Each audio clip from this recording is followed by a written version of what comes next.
sesuai dengan jadwalnya selesai jam 12.15, Pak. Ya. Apakah hanya satu saja yang mewakili? Oh, nanti teman saya join juga, Pak. Kebetulan masih dari tadi kami presentasi dulu di room 1. Ya. Ini tadi ada yang bertanya, mungkin Pak di room 1 jadi belum selesai. Ini saya join lebih dulu ke sini, Pak. Jadi ini mau mulai langsung atau masih nunggu kawannya?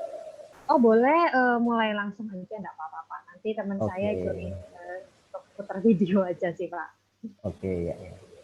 Ya, kami persilahkan langsung bisa dimulai.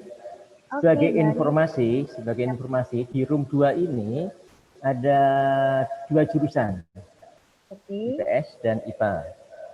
Baik. Jumlah siswa kami 70. Ya, siswa kami 70. Nah, kemudian nanti sebelum sesi ini berakhir nanti ada foto bersama. Ya. Oke, ini informasi dari kami. Silakan langsung bisa dimulai. Oke, baik. Ya, selamat siang teman-teman.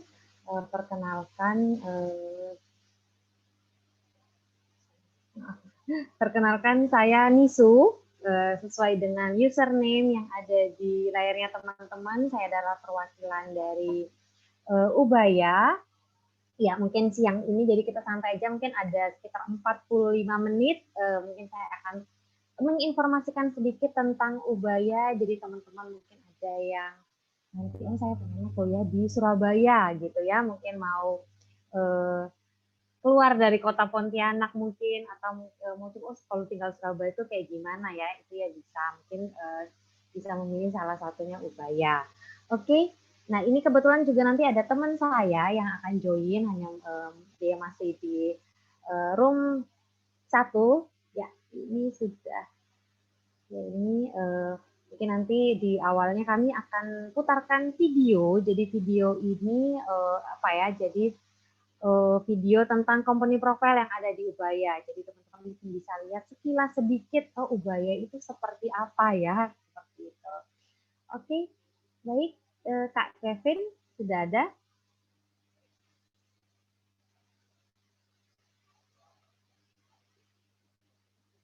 Ya, kalau belum ada, mungkin saya langsung share screen aja untuk informasi singkat terkait Ubaya.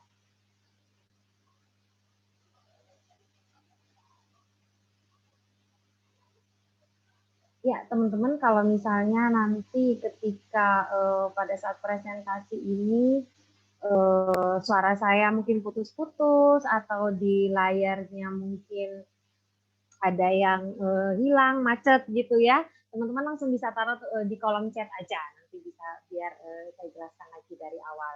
Oke, baik. Nah, Ubaya adalah salah satu universitas swasta di Surabaya. Usia kami sudah 52 tahun, jadi sudah lumayan lama. Terus akreditasi kami juga sudah A, jadi sudah dari beberapa tahun yang lalu ya teman-teman ya. Jadi kalau teman-teman nanti Ubaya itu negeri atau swasta ya, itu kita swasta gitu ya. Nah, untuk maaf. Ya.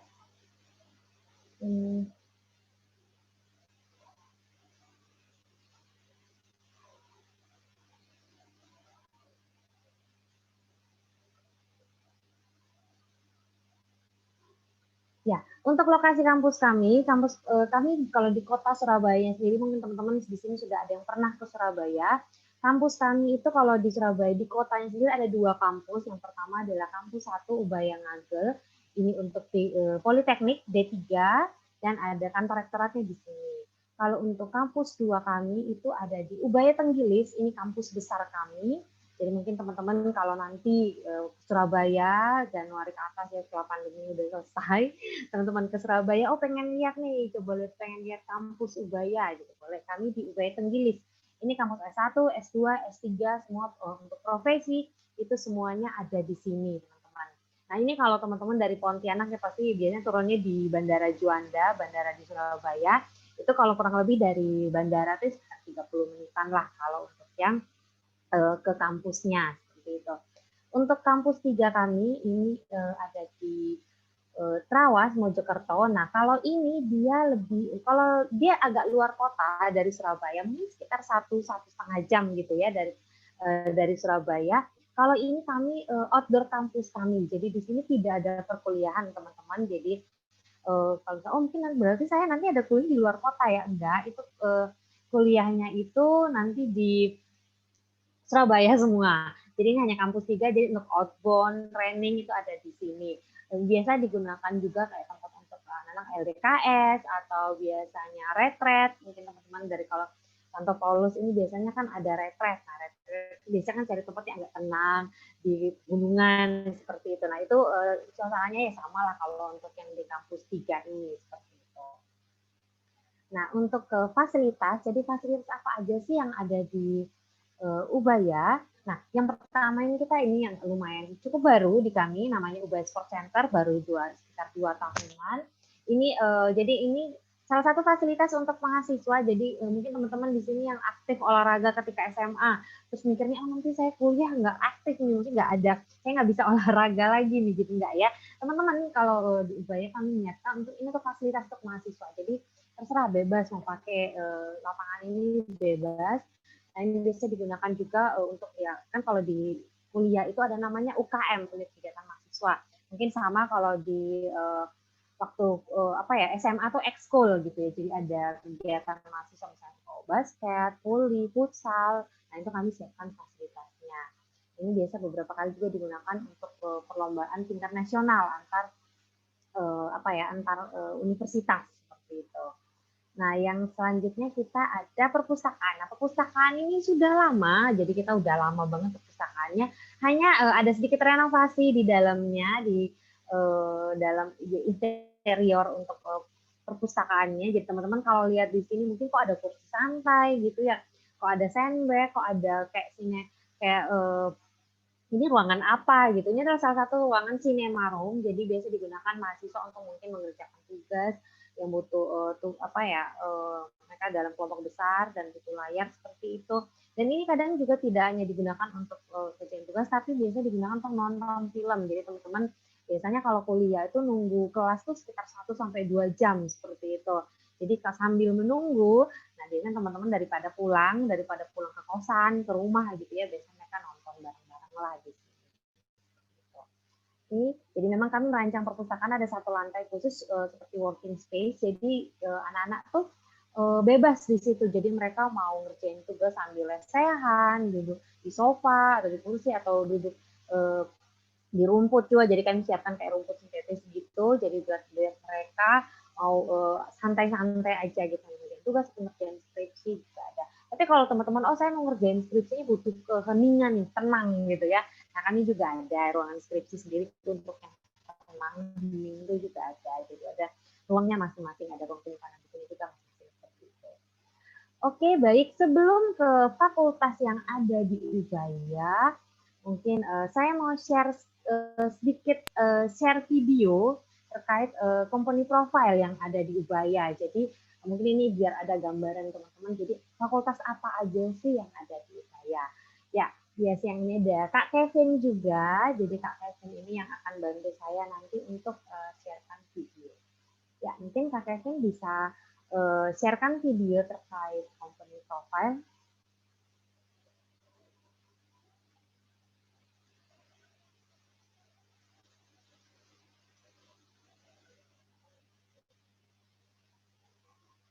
Ya, sambil menunggu teman-teman, ini aku taruh di kolom chat, ada kuesioner kami, ada untuk presensi juga, untuk sekaligus presensi. Terus ada email-email penting yang perlu teman-teman mungkin nanti bisa copy paste gitu untuk teman-teman simpan. Jadi kalau ada sesuatu nanti teman-teman ada mungkin bisa lihat di situ juga. Terus ada ada email penting, ada email terkait beasiswa, terus ada pengiriman berkas, terus ada Bitly. Bitly ini informasi tentang Ubaya. Jadi ada e-brosur tentang ada video cara pendaftaran untuk pengajuan beasiswa itu ada semua. gitu. Jadi teman-teman bisa langsung aja, bisa langsung apa ya, simpen linknya. Atau kalau mau dibuka sekarang juga ya enggak. Oke, baik, kita masih menunggu videonya.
Ya, oke, baik. Itu tadi sekilas tentang fakultas apa aja yang ada di Ubaya.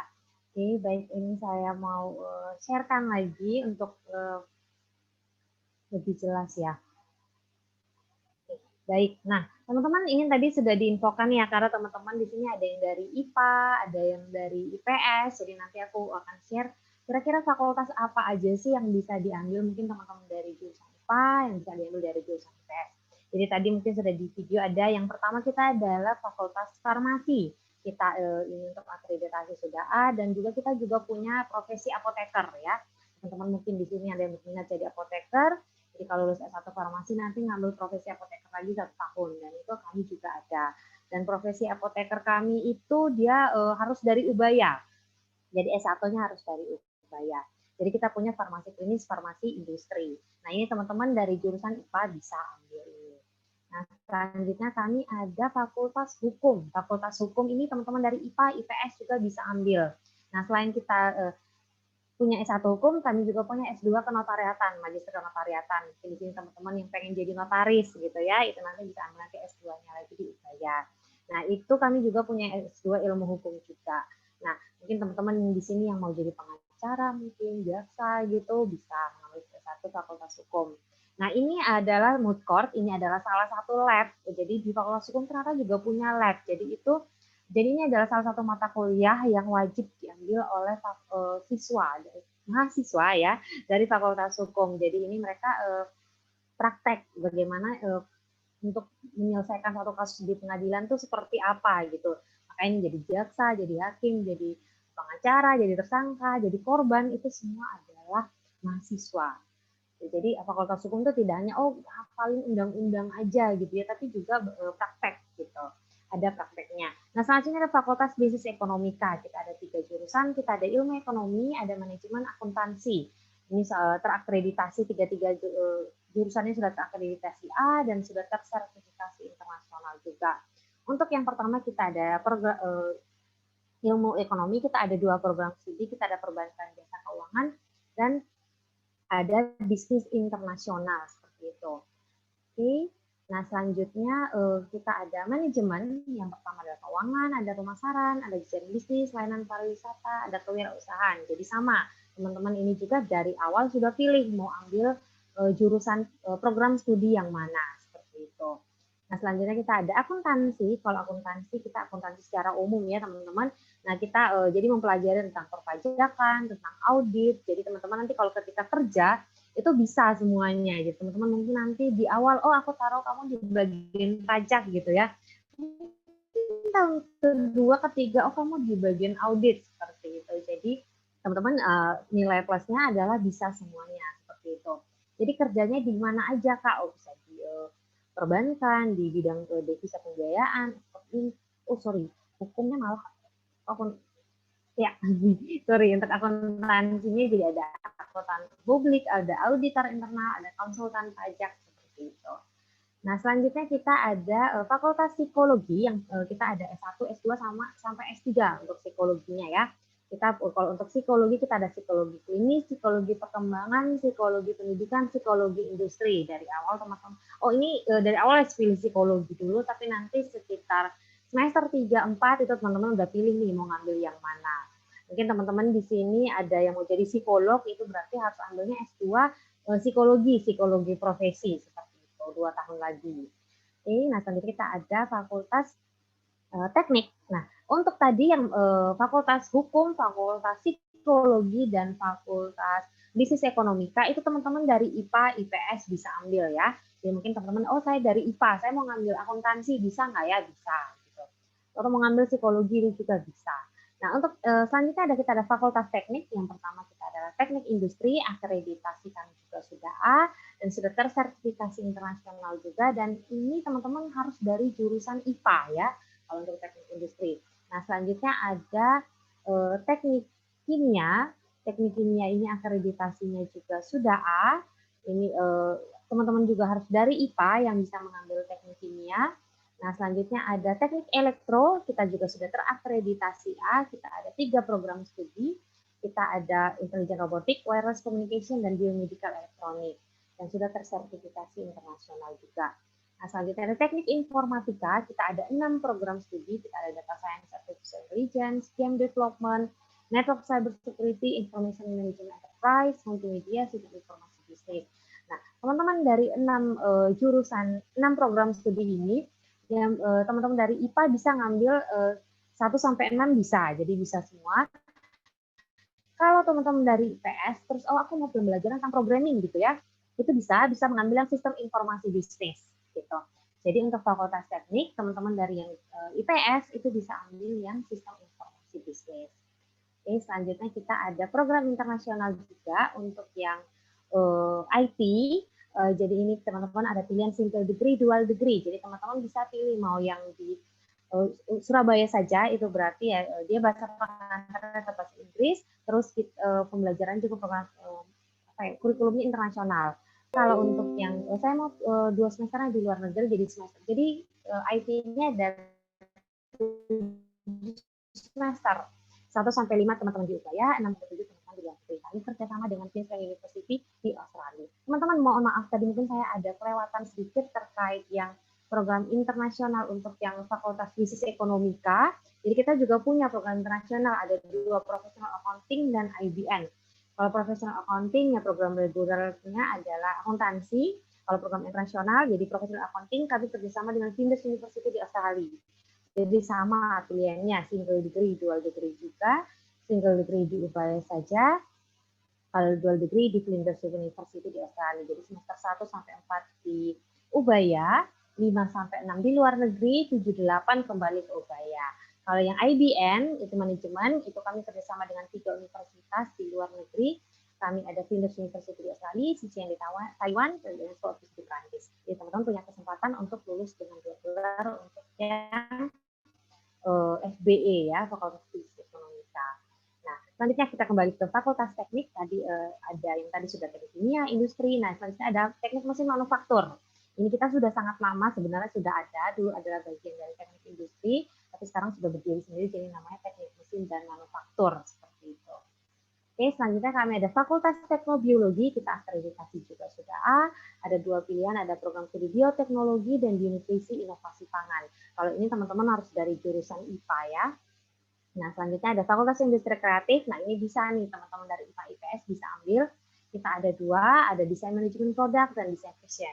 Jadi mungkin teman-teman yang di sini punya passion di aku desain atau terkait tentang fashion, jadi aksesoris, tas, sepatu, baju, itu mungkin bisa ambil jurusan ini. Ini selanjutnya kita ada Fakultas Kedokteran. Ini adalah fakultas yang terbaru dari kami. Ini adalah tahun kelima kami. Jadi kita punya S1 kedokteran dan ada program profesi kedokteran juga. Jadi mungkin teman-teman mungkin dengarnya bilang koas ya. Nah ini ada 3 rumah sakit kerja sama kami juga. Nah mungkin akhir tahun ini kami sudah berencana untuk mendirikan rumah sakit saya sendiri seperti itu. Nah selanjutnya kita masuk ke alur pendaftaran ya. Jadi teman-teman dari SMAK Santo Paulus Pontianak itu punya 2 jalur masuk ke kami. Jadi bisa melalui tanpa tes dan ada TPA. Gitu. TPA ini tes potensi akademik. Jadi jalur tanpa tes dan jalur tes seperti itu. Kalau yang jalur tanpa tes ini kita lihat nilai raport matematika bahasa Inggris dari kelas 10 sampai dengan kelas 11 untuk sekarang. Jadi kita minta nilai di atas KKM. Misal KKM sekolah 75, kita minta nilainya 77 ke atas. Kalau KKM sekolah 70, kita minta nilainya 73 ke atas. Jadi kalau nilai rapor teman-teman mencukupi, bisa langsung jadi nggak perlu pakai tes. Ini berlaku jika mengikuti jalur tes. Nah, tes kami ini nanti ada di bulan Januari, tes yang offline. Jadi di Surabaya gitu. Jadi mungkin teman-teman nanti ada sudah selesai pandeminya dan bisa ke Surabaya ya bisa mengikuti tes dari rumah masing-masing. Tapi mungkin nggak tahu nih bisa dibuka lagi atau enggak seperti itu di tahun depan. Oke. Selanjutnya untuk kedokteran, kalau kedokteran kita ada 4 kali seleksi. Nah, yang pertama teman-teman, jadi pendaftaran kami semua melalui online ya, di daftar.ubaya.ac.id. Ini berlaku juga bagi yang tadi non kedokteran dan bagi kedokteran. Nah, pada saat nanti kalian masuk di web daftar.ubaya.ac.id ini, nanti di situ sudah ada pilihan masing-masing untuk yang non kedokteran dan untuk yang kedokteran. Kalau untuk yang kedokteran ada 4 seleksi. Yang pertama teman-teman mungkin di sini ada tes potensi akademik ya. Nah ini kami ganti dengan ada seleksi nilai raport. Karena lagi pandemi dan teman-teman matematika bahasa Inggris dari kelas 10 sampai dengan kelas 11 seperti itu. Jadi diminta nilai di atas KKM. Jadi misal KKM nilai KKM-nya mencukupi berarti bisa. Jadi setelah lolos seleksi nilai raport, teman-teman nanti akan ada tes psikologi, tes kesehatan, dan interview seperti itu. Jadi teman-teman untuk yang berminat kedokteran harus lolos 4 tes ini. Oke. Nah, itu tadi untuk yang alur pendaftaran di Ubaya, jadi gampang banget, ada cuma pakai nilai raport aja, matematika, bahasa Inggris, dan kalau enggak ikut yang jalur tes. Jadi teman-teman mungkin nanti bisa lihat nih, oh KKM sekolah saya 75 gitu, berarti kita minta nilainya 77 ke atas. Oke, itu tadi terkait alur pendaftaran untuk fakultas. Mungkin sekarang saya mau terkait biaya. Jadi mau saya menjelaskan terkait biaya yang ada di Ubaya dan beasiswa apa aja yang ada di Ubaya. Mungkin lebih jelasnya mungkin saya langsung share screen dari website aja ya, karena itu nominalnya lebih jelas. Ya, nanti teman-teman ini saya lihat sudah banyak masuk pertanyaan di kolom chat. Nanti mungkin ada sekitar 10 menit terakhir ada di kolom chat. Oke, baik. Nah, di Ubaya itu ada 2 biaya, USP dan UPP. USP itu apa? USP itu adalah uang pangkal, uang gedung yang dibayarkan di awal, teman-teman. Nah, jadi teman-teman bisa lihat di sini kita ada kategori 1 sampai dengan 5. Itu apa ya, Kak? Ini adalah yang menentukan ini adalah kategori uang sumbangan teman-teman. Nah, yang menentukan dari mana? Yang menentukan itu dari kalau teman-teman pakai jalur raport, itu yang menentukan nilai raport kalian. Semakin bagus nilai raportnya, kategorinya semakin kecil seperti itu. Kalau misalnya ikut tes, berarti yang menentukan adalah dari hasil tesnya teman-teman. Jadi semakin bagus hasil tes, kategori semakin kecil. Nah, untuk tes tetap ada sistem gugur ya, ada yang diterima, ada yang tidak diterima. Mungkin saya mulai dulu dari yang S1 kecuali farmasi teknologi. Jadi di luar itu nominalnya kita mulai dari 18 sampai 28 juta. Jadi menentukan ini adalah nilai raport teman-teman atau hasil tesnya teman-teman. Kalau untuk yang fakultas farmasi dan teknobio, kita mulai dari 22.500 sampai dengan 32.500. Sama ya teman-teman, itu yang menentukan juga tadi dari nilai raport atau enggak hasil tesnya teman-teman. Pembayarannya bisa dibayar langsung lunas bisa, atau diangsur 5 kali juga bisa. Jadi ini teman-teman lihat di sini ada angsuran pertama, kedua, ketiga, 4, 5, ini semuanya bisa diangsur. Jadi misalnya, oh saya yang dibayarkan di awal itu apa? Yang dibayarkan di awal setelah kalian diterima itu angsuran pertama dulu. Nah, setelah itu nanti sebulan selanjutnya angsuran 2, bulan selanjutnya lagi angsuran 3, terus sampai dengan angsuran kelima. Kalau untuk kedokteran, kalau kedokteran kita uang sumbangannya kita mulai dari 285 juta. Jadi kalau kedokteran ini tidak ada kategori ya teman-teman. Jadi pasti dapat nominal ini. Kalau pembayaran langsung lunas kita di 285 juta, kalau ini bisa diangsur 3 kali. Untuk uang semester, jadi UPP ini uang semester, jadi kedokteran 35 juta per semesternya. Jadi ini sudah, kita teman-teman sistemnya adalah paket ya. Jadi ini sudah mencakup semuanya, sudah mencakup ujian, SKS, praktikum, jadi berapapun SKS yang diambil bayarnya sama kalau di Ubaya. Oke, untuk yang program internasional, kita tidak juga pakai kategori juga, jadi dia pasti langsung dapat nominal 28.500 dan bisa diangsur juga. Dan untuk per semester kita hanya di 33 juta di per semester. Ini pembayaran kalau yang di Ubaya ya. Teman-teman yang mengambil dual degree itu nanti biayanya mengikuti di luar negeri yang di pas kamu 2 semester yang di luar negeri. Nah, itu tadi ada USP dan UPP untuk kedokteran dan untuk yang program internasional. Nah, kalau untuk yang non kedokteran, kita lihat di sini. Jadi misalnya tabel ini ada, teman-teman bisa lihat di layar, oh ada fakultas farmasi, berarti totalnya 21 juta per semester. Pembayarannya juga sama, bisa dibayar langsung lunas bisa, atau diangsur 5 kali juga bisa. Kalau dibayar langsung lunas, ada potongan 5%. Jadi ini tunai, berarti nominal 20 juta. Dan ini sama, semuanya kita sudah mencakup sistemnya paket ya. Jadi mencakup uang ujian, SKS, praktikum, jadi berapapun SKS yang teman-teman ambil bayarnya sama seperti itu. Jadi mungkin teman-teman di sini sudah pernah lihat-lihat jurusan lain gitu ya, universitas lain mungkin di sana ada biaya satu SKS-nya berapa gitu ya. Kalau di saya kita sistemnya paket, jadi ini semuanya sama seperti itu. Nah teman-teman link ini saya sudah sudah bagikan di kolom chat. Jadi teman-teman bisa langsung download aja atau simpan aja linknya. Mungkin nanti kapan-kapan mau di-download bisa lihat di situ. Juga ada di situ Bitly Info Ubaya. Di situ sudah lengkap semuanya. Ada brosur. Tadi yang saya jelaskan di awal ada brosur sama ada ini form beasiswa sama biayanya. Oke, masuk ke beasiswa. Kira-kira beasiswa apa aja yang ada di Ubaya? Ini tadi Pak, tadi biayanya terlalu mahal gitu, terlalu besar. Apalagi pada saat pandemi seperti ini ya teman-teman. Biasanya banyak yang mau mengajukan beasiswa.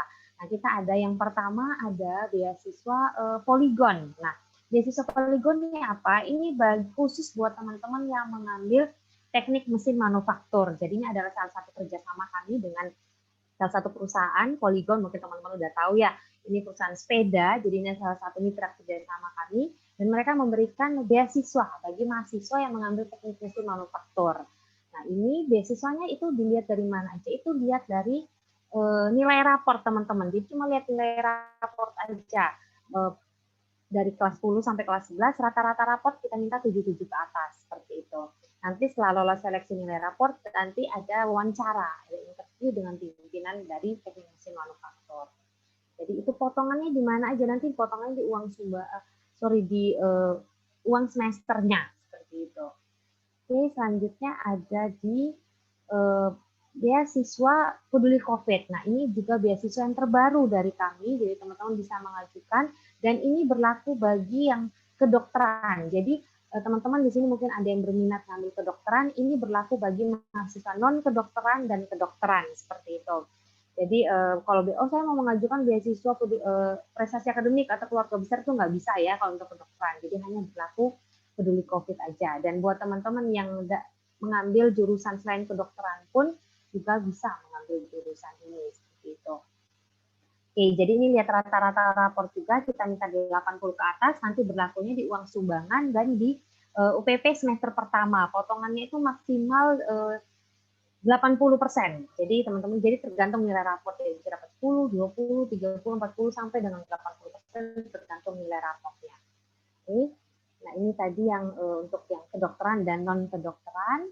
Nah, kalau untuk yang non kedokteran kita ada beasiswa prestasi unggulan olahraga seni. Kita lihat mungkin teman-teman punya prestasi di bidang olahraga atau di bidang seni juga bisa mengajukan baik di tingkat nasional, internasional, provinsi. Itu potongannya bisa sampai 50% sampai dengan 100% di ISP dan UPP selama masih normal. Nah, selanjutnya ada beasiswa sosial ekonomi bagi yang kurang mampu. Nah, selanjutnya ada beasiswa prestasi akademik SMA, ini yang paling banyak juga diajukan, lihat rata-rata raport 80 ke atas, itu potongannya dari 40 sampai 60% di USP dan 40 sampai 60% di UPP semester pertama. Oke. Nah, selanjutnya ada beasiswa prestasi unggulan penalaran, itu untuk teman-teman yang pernah ikut olimpiade di sini terus mau mengajukan, jadi olimpiade yang diadakan oleh Kemendikbud ya, yang diadakan oleh Kementerian Pendidikan, itu potongannya bisa sampai 50% sampai 100% di UPP dan di USP dan UPP semester normal seperti itu. Ada juga beasiswa putra-putri guru SMA kerjasama. Ini kalau misalnya orang tua, mungkin guru di SMA Santo Paulus atau di SMA kerjasama kami, ini juga dapat beasiswa ya, potongannya di UPP di selama masa studi normal. Jadi potongannya itu tergantung masa kerja dari orang tua. Ada juga beasiswa keluarga besar, ini yang paling banyak diajukan teman-teman. Ini kalau misalnya orang tua kandung ya, alumni Ubaya, atau kakak kandung alumni Ubaya atau masih aktif, itu juga bisa mengajukan. Potongannya itu 30% di USP dan 30% di UPP selama masa studi normal. Ini bagi yang alumni. Kalau kakaknya masih aktif kuliah di Ubaya, potongan 30% di USP dan 40% di UPP selama masa studi normal. Jadi kalau misalnya kalian punya kakaknya yang lagi kuliah di Ubaya, langsung ajukan aja. Jadi pasti terima seperti itu ya. Nah, ini tadi jenis beasiswa yang ada di Ubaya. Cara pengajuannya nanti teman-teman sudah bisa mengajukan beasiswa ini ketika teman-teman sudah daftar online. Jadi sudah daftar online, teman-teman sudah bisa mengajukan beasiswa ini. Jadi tinggal isi form aja. Jadi yang pertama kita ada form beasiswa yang untuk yang ini yang harus diisi ya teman-teman ini. Jadi diisi aja. Terus misalnya teman-teman aku mau mengajukan prestasi akademik SMA gitu. Jadi ini tinggal diisi aja, dicentang, terus lengkapi dengan fotokopi rapor kelas 10 dan kelas 11. Nanti itu bisa dikirimkan ke email yang tadi saya sudah tuliskan di kolom chat seperti itu. Oke, jadi sama untuk seni olahraga juga ada untuk form beasiswanya. Kalau untuk yang peduli COVID sama Polygon, teman-teman hanya print-nya aja yang di atas tadi itu, yang ini ya. Kalau peduli COVID yang ini halaman kedua ini, kalau yang Polygon yang halaman pertama. Teman-teman tinggal print aja, diisi, terus nanti di scan atau foto dikirimkan ke email yang ada di kolom chat. Oke, baik. Sekian tadi terkait biaya, terkait beasiswa, terkait fakultas apa aja yang ada di Ubaya. Mungkin semoga bisa apa ya? Mohon maaf tadi mungkin kalau saya terlalu cepat gitu. Semoga bisa ada di pikiran teman-teman ya. Oke, baik. Ini tadi saya sudah tuliskan di kolom chat. Saya ingatkan lagi teman-teman ada informasi seputar Ubaya di bit.ly info Ubaya. Teman-teman bisa langsung klik itu aja, teman-teman bisa lihat informasi lengkapnya sudah ada di sana. Terus ada email penting kami juga, jadi yang pengiriman berkas dan pengiriman beasiswa ya ada di kolom chat ini. Teman-teman bisa langsung difoto aja biar buat teman-teman nanti lihat-lihat lagi. Oke, baik, ini sudah banyak pertanyaan di kolom chat. Ini tahu mungkin ada yang sudah dijawab oleh Kak Kevin ya. Oh, ada beberapa yang sudah dijawab untuk pertanyaannya. Jadi mungkin saya review aja sedikit karena masih ada waktu.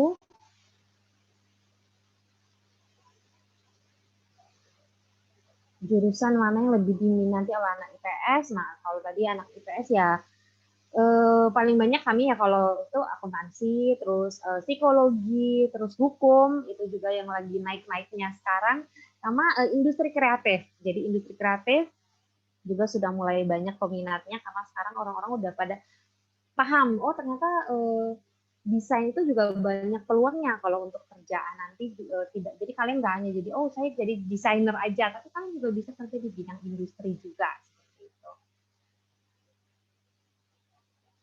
Hukum ditekankan teori atau praktek. Kalau kami teori dan praktek gitu ya. Kalau tadi makanya tadi saya jelaskan juga ada moot court, itu adalah salah satu kegiatan praktek kami, dan mereka juga ada namanya hukum forensik ya. Hukum forensik itu mereka praktek mungkin kalian kalau pernah nonton drama Korea sekarang ya banyak yang jadi detektif. Jadi misalnya mereka kalau ada yang jatuh atau dibunuh atau mungkin ketemu mayat gitu ya, itu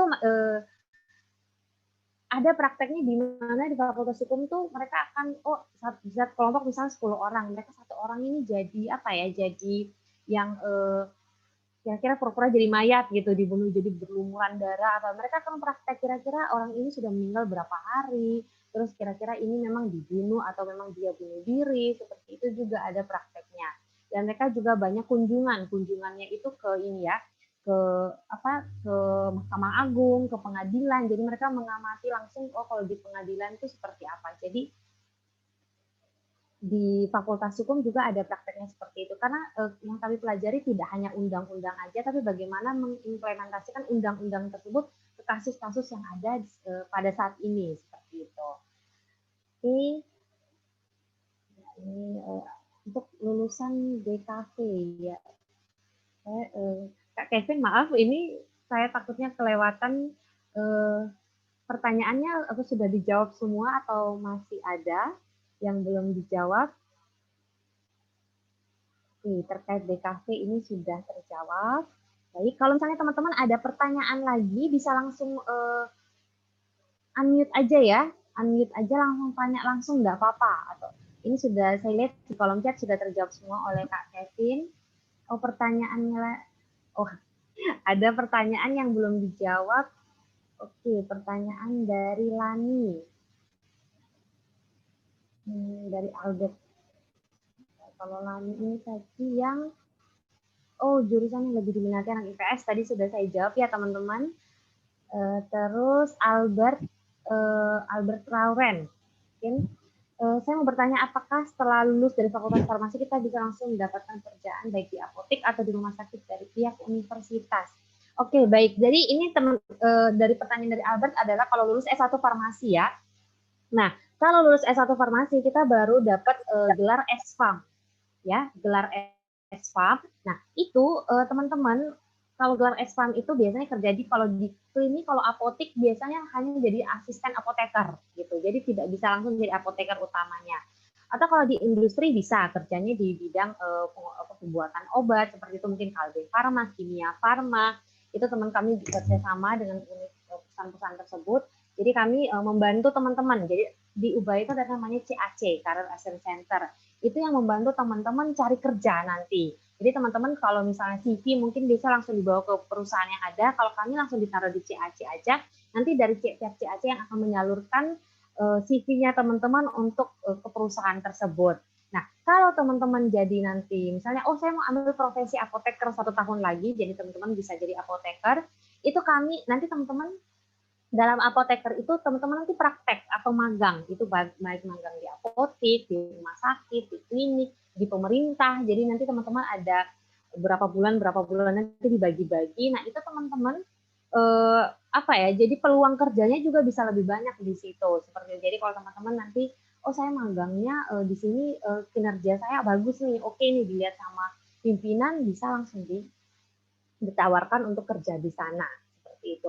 Jadi memang kalau untuk S1 farmasi itu belum banyak untuk magang atau praktek di luar. Biasanya akan prakteknya di lab-nya dulu, di lab untuk pembuatan obat, fisika, kimia, biologi seperti itu. Kalau untuk magang keluar itu nanti pada saat kamu sudah jadi apoteker seperti itu. Ini semoga bisa menjawab ya Albert. Jadi kalau misalnya belum jelas nanti langsung ngomong aja nggak apa-apa ya. Langsung tanya langsung aja nggak apa-apa. Oke, selanjutnya yang belum terjawab dari Stevin. Bentar, saya cari pertanyaan dari Stevin. Mohon maaf, ini agak ketumpuk pertanyaannya. Bisa agak susah mencarinya. Halo Stevin, mungkin mau ngomong langsung nggak apa-apa?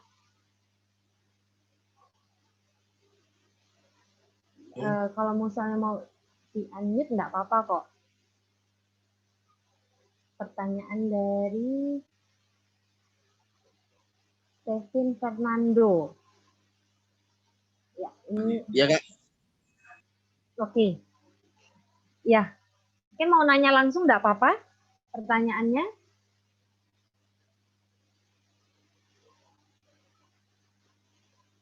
Misalnya selain kayak cari pekerjaan lain tuh bisa nggak? Misalnya kayak kerja kantor atau apa? Oke, untuk Fakultas Hukum ya. Ya. Oke, untuk Fakultas Hukum biasanya kalau misalnya, maksudnya Stephen pekerjaan yang tidak di kantor nih, kayak gimana?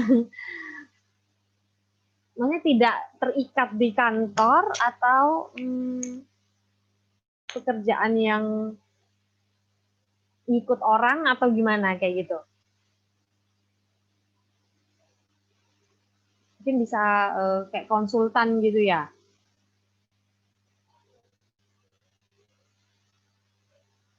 Oh, oke, Kak. Ya, kalau soalnya gini, jadi mungkin aku jelasin dulu untuk Fakultas Hukum ya. Untuk Fakultas Hukum ya memang kamu akan lulus dengan SH Sarjana Hukum. Nah, terus pekerjaan utamanya mereka biasanya sih biasanya teman-teman yang sudah lulus dari Fakultas Hukum ini mungkin banyak yang ngambil dia aku pengen jadi notaris nih, jadi dia harus ngambil majelis penotariatan. Atau aku pengen jadi pengacara. Nah, kalau pengacara itu kamu harus ambil PKPA lagi sekitar 1 tahun, itu ada program profesi advokat, itu kamu harus ambil profesi advokat 1 tahunan lagi, baru bisa jadi pengacara. Terus kalau misalnya, oh saya belum mau ngambil kayak pengacara, kayak notaris, terus kayak kejaksaan itu biasanya kalau lulus S1 hukum itu ada sekolah pemerintah lagi untuk jadi kejaksaannya itu. Jadi tidak langsung kamu bisa menjadi kamu kerja di kantor kejaksaan tuh nggak bisa ya. Nah, biasanya teman-teman akan kerja mungkin di ini kayak kalau di apa ya, pengacara itu ada kantor pengacara yang membawahi berbagai jadi tidak cuma satu pengacara, di situ ada 5 pengacara. Mungkin kamu bisa kerja di kantor, jadi mungkin jadi asistennya, mungkin menyiapkan bahan-bahan untuk misalnya kalau persidangan kan nggak mungkin kan kita cuma bawa satu alat bukti atau 2 barang bukti, terus harus mempelajari dulu kasus-kasus seperti apa, atau ada kasus-kasus yang sama seperti ini, jadi diolah lagi. Nah itu biasanya butuh ada pengacara itu ada butuh kayak asistennya beberapa, seperti itu mungkin juga bisa di situ. Atau mungkin jadi kalau misalnya di kantor pengadilan itu tidak langsung mungkin jadi jaksa, jadi hakim, jadi mungkin di pemerintahan seperti itu. Atau mungkin jadi tadi konsultan hukum juga bisa seperti itu. Kalau misalnya untuk yang berkaitan dengan fakultas hukum ya. Tapi nanti mungkin misalnya kamu, aku pengen jadi aku kerja ngikut mengembangkan bisnis orang tua, ya juga bisa karena kan itu berhubungan dengan kamu kalau punya bisnis kan ada haknya, ada hak hak ciptanya, legalnya, itu kamu juga bisa mengurus gitu. Seperti itu. Semoga bisa menjawab ya, Kevin Fernando. Oke, baik. Karena tidak ada pertanyaan lagi dan ini saya sudah diingatkan oleh Pak Arief, waktu sudah mau selesai. Jadi teman-teman itu juga di kolom chat kami ada tuliskan, ada kontak kami yang kalian bisa kontak, ada saya, ada Nisu, ada Kak Grace, ada Kevin, ada Regina, itu kalian mungkin bisa simpan nomornya. Teman-teman bisa kalau mau WA kami juga boleh. Mungkin sekarang belum ada pertanyaan, nanti mau langsung ke WA juga bisa. Oke Pak, karena sudah tidak ada pertanyaan lagi, dan mungkin sudah terjawab semua tadi di kolom chat, mungkin itu sekian dari Ubaya. Oke, terima kasih Kak Nisu. Sebelum kita akhiri, kita foto dulu. Kita foto bersama, oke? Teman-teman yang belum, wajahnya yang belum kelihatan, tolong dinampakkan wajahnya.